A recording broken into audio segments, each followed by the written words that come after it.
Shit. Good morning, man. What's happening to everybody, man? Again, welcome to the Struggle Zone, man. Sitting here in this truck, man. I wanted to talk to y'all something, man, about conducting yourself behind enemy lines. You know what I'm saying? About a couple weeks ago, right? I was driving, going through Kentucky, right? And I'm listening to the navigation system that the company had was using, right? And the navigation tells me to go left, right? When I actually should have been going right. But I'm listening to the navigation because you understand I'm new to this truck driver thing. There's a lot I don't know. You know what I'm saying? I'll be the first to admit that there's a lot that I don't know. That this thing is a learning curve for me. You know what I'm saying? It really takes me out of my comfort zone, kind of. You know what I'm saying? But sometimes in order to get ahead, you got to be uncomfortable. So I'm up for it, right? So so let me get back to the story, right? I go left like the navigation told me. Come to find out, when I'm going left, it's like a long road, one of them little small country roads, like in the backwoods or something. So because I got a loaded trailer on the back, I'm not able to turn around. You dig what I'm saying? Not safely because I had a ditch in front of me, and a ditch on the left of me, and a ditch on the right side of me, right? So, and this is a little driveway that goes up, right?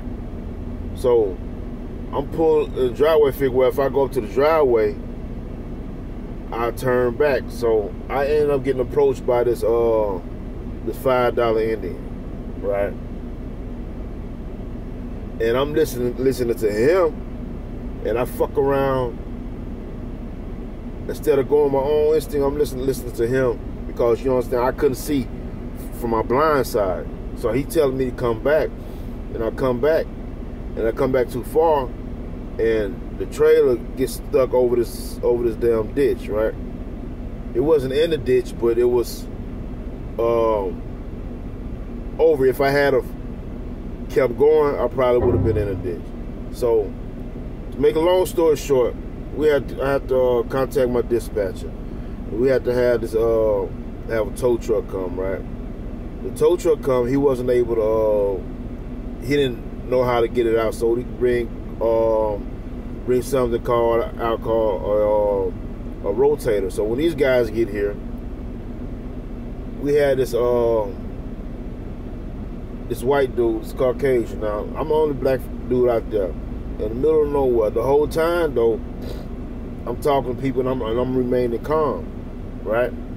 So, you got this cracker, man, comes down there. It's supposed to be his driveway.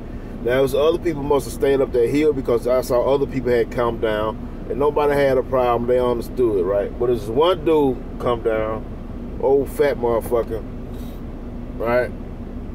And he come down with an attitude, right?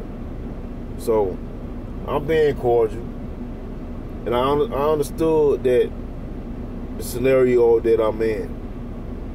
I understood that this shit could go sideways at any minute. But I wasn't emotional. I maintained, you know what I'm saying? So this cracker comes out, and he starts talking about I damaged his driveway, damaged his property. So I'm telling this dude, I said, man, look, he talking about the water. I said, man, this is a driveway. He said, you got water on my property. I said, well, I told him, I said, well, sir, I said, well, when it rains, water gets on your property too. That's what I told him, right? So he say, look at this ditch you made. Man, I ain't made no ditch. I said, man, that's mud. He be like, he said mud. I said, yeah, that's mud. That's what happens when it rains. It gets muddy. I said, the only way you gonna fix that is covering it back up. This fool gonna ask me, you want me to go get you a shovel? I said, no, I'm not covering nothing up. I told him I'm not doing that. I'm not covering nothing up, sir. That's what I told him. You know, so I'm trying to be cordial. You dig what I'm saying? Because I understand the environment I am. So this dude gonna say, look, you're not gonna leave here until you do. Well, I said, well, no, I'm finna go. Well, I said, when they pull this out, I'm gone. He's like, no. So he goes down there to the guy that was about to pull the truck out the ditch, and he's like, well, look. He said, don't you touch that until somebody fixes my property, right? Now, nothing was damaging the dude's property. Dude just wanted to be an asshole. He's a racist bastard who wanted to be an asshole, right? So him and the other guy, the rotator guy that was pulling out, they got into an argument. So the rotator guy said, you don't tell me what to do, fuck you. This ain't your property. You know what I'm saying? So they go back and forth. So the cracker, and because I kept telling him, man, I'm not doing nothing, man. When my truck is is back on this street, I'm gone. You dig what I'm saying? But because I understood the situation that I was in, understand, I'm in a backwoods some goddamn well. These crackers could have left my motherfucking body stinking back there. But at the doing all this shit that's going on, I kept my composure. I was firm in what I stood on, that I wasn't finna patch nothing up. I let them know, but at the same time, I kept my composure to the point where things didn't escalate. You dig what I'm saying? Because things could have escalated and I wasn't strapped. You know what I'm saying? I wasn't armed. And that's another reason I did this video, because this guy, he goes up to he say, man, you know what? I'm finna go get my gun. So dude goes up to his house, comes back, and has his gun in his back pocket. So I take it like you pulled your gun on me. You went and got a gun. So one of the trucker guys calls the police, right? Now this dude's sitting there, so when the police come, they show up, they go talk to the guy, take his gun, right? They unload it, because it was loaded. Dude was about to shoot me, right? So he unloaded. The whole time the police there, I didn't say nothing. I was quiet. I kept my mouth closed, because all these police is Caucasians. The $5 Indian Caucasian. The goddamn me guys who was pulling the truck out, they was Caucasian. So these motherfuckers could have just left me stinking down there, you know what I'm saying? So dude goes and get his gun, right? And when the police goes and frisk him, get his gun, and I was like, they talked to him for a minute. And right when we was pulling the truck out, police goes over to the guy's car, hands him his gun back, and goes to his house. Now, I know some of y'all who watching this may say, well, damn, that's fucked up. That the police gave him his gun back, they should have locked his ass up. I say, no, they shouldn't have. They shouldn't have locked him up.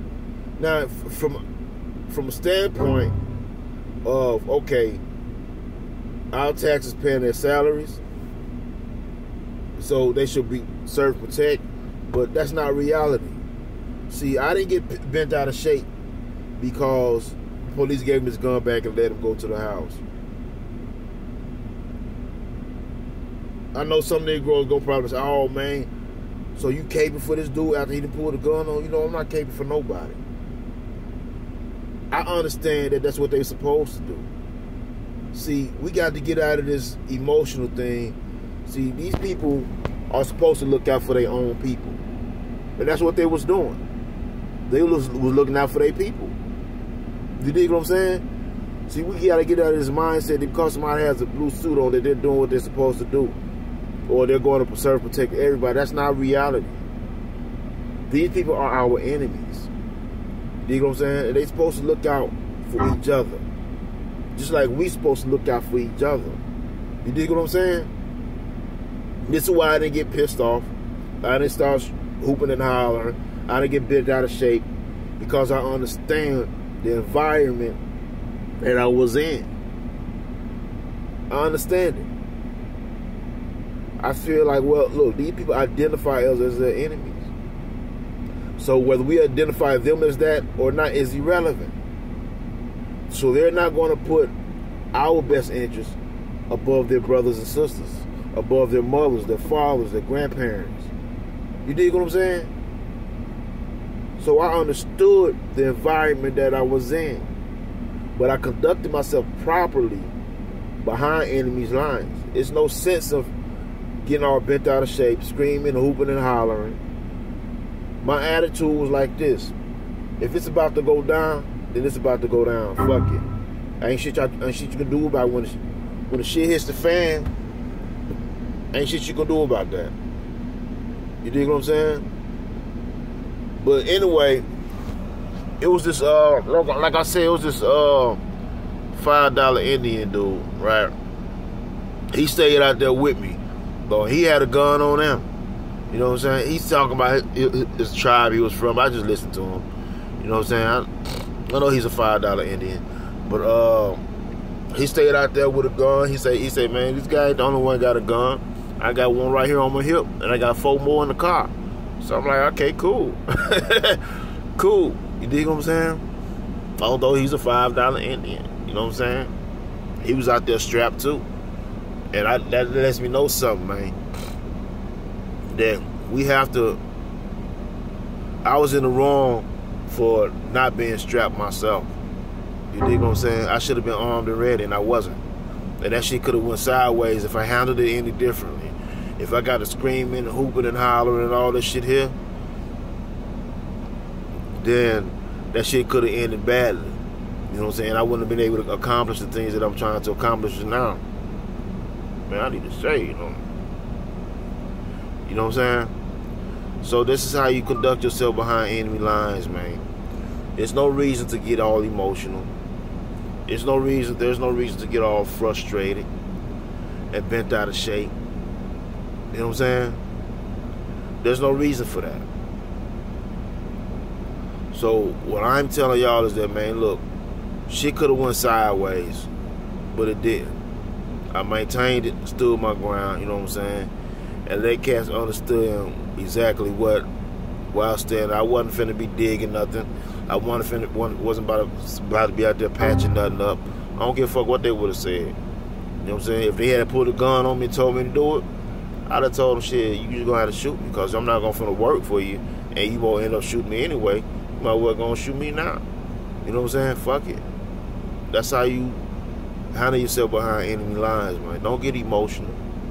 Understand the environment that you're in. Understand that these people are not our friends. Just because you may have a Caucasian or somebody, Hispanic, whatever, that you may be cool with, they're gonna ride for their people. Period, point blank. And that's what they're supposed to do. These white people, they are riding for their people. These Caucasians, they're riding for their people. And that's what they're supposed to do. Feel me?